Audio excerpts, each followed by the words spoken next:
Infotech and fact के मुअज़्ज़ज़ दोस्तों, मैं हूं महमूद अली और आप तमाम देखने और सुनने वालों को अस्सलाम वालेकुम।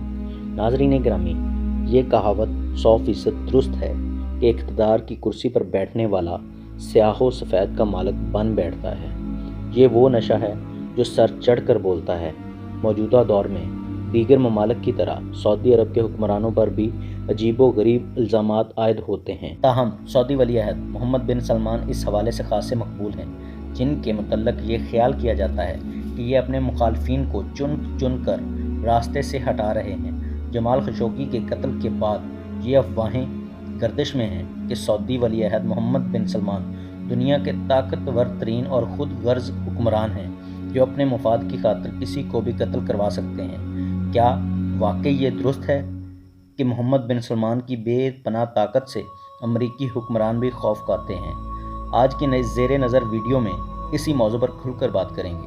अपनी मफाद की खातिर मोहम्मद बिन सलमान ने आज तक क्या कुछ किया और आइंदा आने वाले सालों में क्या कुछ करने वाले हैं।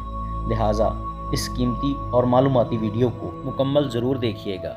वीडियो शुरू करने से पहले चैनल पर नए आने वाले दोस्तों से गुजारिश है, यूट्यूब के इस मुनफरिद चैनल को सब्सक्राइब करते हुए बेल आइकन को भी प्रेस कर दें, ताकि हमारी हर आने वाली नई वीडियो आप दोस्तों तक पहुंच सके। आइए चलकर वीडियो का आगाज़ करते हैं। दोस्तों, सऊदी वली अहद शहज़ादा मोहम्मद बिन सलमान, जिनका MBS भी कहा जाता है, सऊदी बादशाह सलमान बिन अब्दुल अजीज़ और उनकी तीसरी बीवी के सबसे बड़े बेटे हैं। MBS ने 24 साल की उम्र में सियासत में दिलचस्पी लेना शुरू की, जब 2009 में उन्हें अपने वालिद का मुशीर ख़ास मुकर्रर किया गया तो दुनिया भर में इनको जारहाना लीडर के तौर पर जाना जाने लगा, जबकि इनकी शख्सियत तनाज़ात में घिरी रहती है। 1985 में पैदा होने वाले मोहम्मद बिन सलमान दीगर सऊदी शहज़ादों से खासे मुख्तलिफ हैं।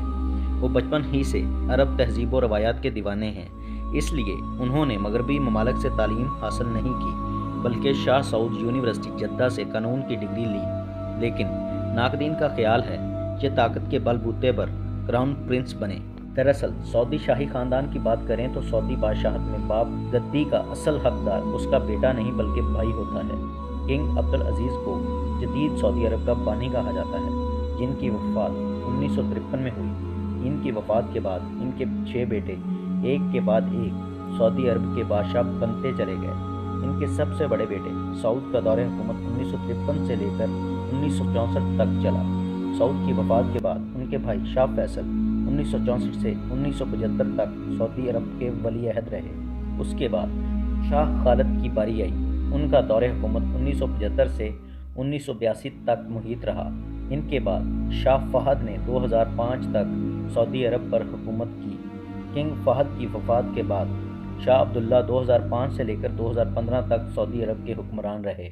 बाद अज़ां जब किंग अब्दुल्ला की वफ़ात हुई तो सलमान बिन अब्दुल अजीज़ ने तख्त संभाला और अभी तक वो सऊदी अरब के बादशाह हैं। दोस्तों, किंग सलमान के दौरे हुकूमत में पिछली रवायात को तोड़ते हुए बहुत कुछ रद्दोबदल किया गया। सऊदीया की पुरानी रवायात को मद्देनज़र रखें तो इनके मुताबिक सलमान के भाई को ही क्राउन प्रिंस बनना चाहिए था, मगर उन्होंने पिछली तमाम इक़दार को तोड़ दिया और अपने भतीजे मोहम्मद बिन नाइफ को क्राउन प्रिंस बना डाला।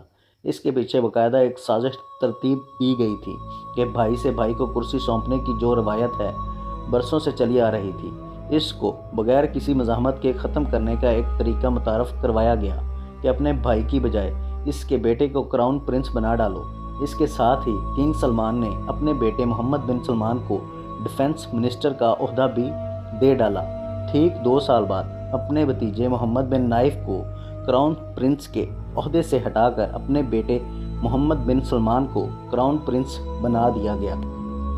हकीकत ये है कि मोहम्मद बिन नाइफ को इस ओहदे से हटाने के लिए साजिश रचाई गई और इन पर काफ़ी दबाव डाला गया। जब वो ना माने तो उन्हें गिरफ्तार करके जेल में डाल दिया गया और इनके सारे बैंक अकाउंट फ्रीज कर दिए गए ताकि वो शिकस्त तस्लीम कर लें। बलाखिर उन्होंने शिकस्त को तस्लीम कर लिया और मोहम्मद बिन नाइफ ने ओहदा छोड़ने का ऐलान कर दिया। इसके बाद मोहम्मद बिन सलमान ने मोहम्मद बिन नाइफ को कड़ी निगरानी में रखा। 2 मार्च 2020 को मोहम्मद बिन नाइफ और इनके भाइयों पर इल्ज़ाम लगाकर जेल में डाल दिया गया और इस वक्त से लेकर आज तक वो जेल में ही कैद हैं। नाज़रीन गिरामी, मोहम्मद बिन सलमान ने इक़्तिदार संभालते ही तमाम तर ताकत का इस्तेमाल शुरू कर दिया। मोहम्मद बिन सलमान ने وہ کام کرنا شروع کر دیے جو آج سے پہلے کسی سعودی حکومت کے دور میں نہ ہوئے تھے۔ 2015 میں جب محمد بن سلمان ڈیفنس منسٹر بنے تو انہوں نے سب سے پہلا وہ کام کیا جو ان کی طاقت کا منہ بولتا ثبوت ہے۔ MBS نے ایران کے حامی حوثی باغیوں کو کچلنے کے لیے یمن پر حملہ کر دیا۔ اس جنگ کے نتیجے میں یمن بالکل تباہ و برباد ہو گیا، جبکہ 7 سال گزرنے کے باوجود سعودی عرب حوثی باغیوں کو ختم کرنے میں ناکام رہا۔ بالآخر اسے حوثی باغیوں کے ساتھ سیز فائر کرنا پڑا۔ اس کے علاوہ 2017 میں ایران کو معاونت فراہم کرنے والے سعودی عرب اور مڈل ایسٹ ممالک نے محمد بن سلمان کے کہنے پر قطر کا بائیکاٹ کر دیا۔ اس کے علاوہ 2019 میں محمد بن سلمان نے 50 سعودی کروڑ پتی شہریوں کو گرفتار کرایا اور بیان یہ دیا کہ ان سب پر کرپشن کے الزامات تھے۔ ان سب گرفتار شدگان کے بینک اکاؤنٹ فریز کر دیے گئے۔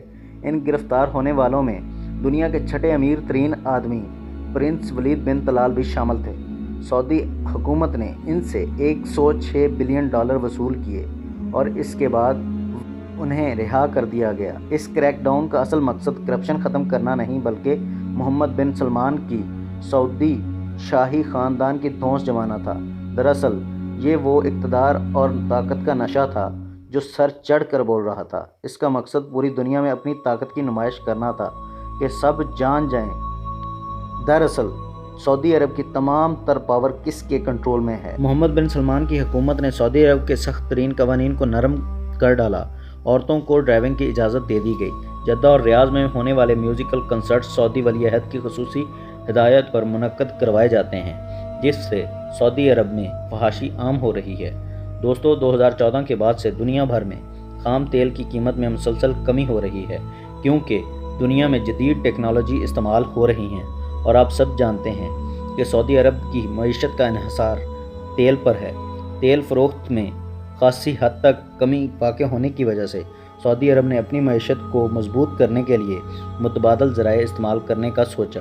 یہی وہ نقطہ تھا جو محمد بن سلمان نے وقت سے پہلے سمجھ لیا اور متبادل ذرائع سے سعودی عرب کی معیشت کو مضبوط کرنے کی پلاننگ شروع کی اور سیاحت کو فروغ دینے کے لیے قوانین میں نرمی کی گئی، جبکہ بیرونی سرمایہ کاروں کو متوجہ کرنے کے لیے کئی پروجیکٹس لانچ کیے گئے۔ اس سلسلے میں نیوم سٹی پروجیکٹ سر فہرست ہے، مگر ان منصوبوں کو مکمل کرنے کے لیے بہت سا سرمایہ درکار ہے، جس کی وجہ سے سعودی ولی عہد نے کافی جرأت مندانہ اقدامات اٹھائے ہیں، جن میں سر فہرست چائنا سعودیہ آئل ایگریمنٹ ہے۔ 13 اگست 2022 میں سعودی عرب کی آئل کمپنی RMCO اور چائنا پیٹرولیم کیمیکل کارپوریشن سائنوپیک نے ایک معاہدہ سائن کیا، جس کے مطابق دونوں ممالک ایک دوسرے کی بھرپور مدد کریں گے۔ اس معاہدے میں یہ بھی طے پایا کہ جلد ہی سعودی عرب چائنا کی کرنسی میں پیٹرولیم مصنوعات فروخت کرے گا بجائے ڈالر کے۔ ناظرین گرامی، روس یوکرین جنگ نے جلتی پر تیل کا کام کیا اور ولی عہد محمد بن سلمان اور امریکہ آمنے سامنے آ گئے، کیونکہ محمد بن سلمان نے سستے داموں روس اور یوکرین کو تیل بیچنا شروع کر دیا تو امریکی حکام نے سعودی کراؤن پرنس کو روکنے کے لیے مختلف سازشیں بھی شروع کر دیں اور اس ضمن میں جمال خشوگی قتل کیس کو ری اوپن کیا جا چکا ہے۔ امریکی حکام نے یہ تاثر پھیلانا شروع کر دیا ہے کہ جمال خشوگی کے قتل کا ذمہ دار سعودی ولی عہد محمد بن سلمان ہے۔